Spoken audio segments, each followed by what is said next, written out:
ललितपुर जनपद में आज भारतीय किसान यूनियन द्वारा एक प्रार्थना पत्र उप जिलाधिकारी संतोष कुमार उपाध्याय के माध्यम से जिलाधिकारी कार्यालय में दिया गया। इसमें खाद की कालाबाजारी रोकने के लिए मांग की गई है। क्या नाम है आपका? राजेंद्र सिंह, भारतीय किसान यूनियन भानु जिला अध्यक्ष ललितपुर। अच्छा, आपकी प्रशासन से क्या मांग है?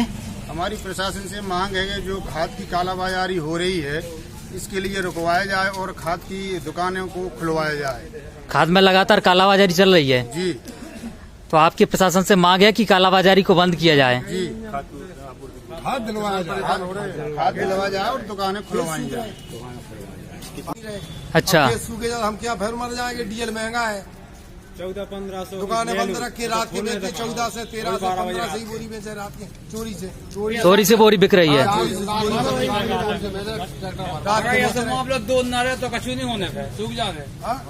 आपकी एसडीएम से क्या मांग है?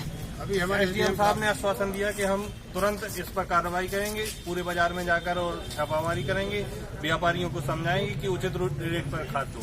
अब कहाँ तक यह कार्रवाई पूरी होती है, मैं तो शासन प्रशासन से फिर पुनः अनुरोध करूंगा, मुख्यमंत्री जी से अनुरोध करूंगा कि हमारे जनपद ललितपुर में जो एक प्रकृति ने अच्छा वो कर दिया है उसी अनुसार हम लोगों को खाद बीज की उपलब्धता पूरी हो जाए और खाद की जितनी भी किल्लत है वो किल्लत दूर हो जाए, हम लोग किसान आराम से खेती कर सकें। ललितपुर से कैमरा पर्सन सौरभ तिवारी के साथ महेंद्र दुबे की रिपोर्ट। राजगढ़ के नरसिंहपुर चिढ़ोखा अभ्यारण्य की रात 3 बजे विशालकाय मगरमच्छ निकलकर गांव में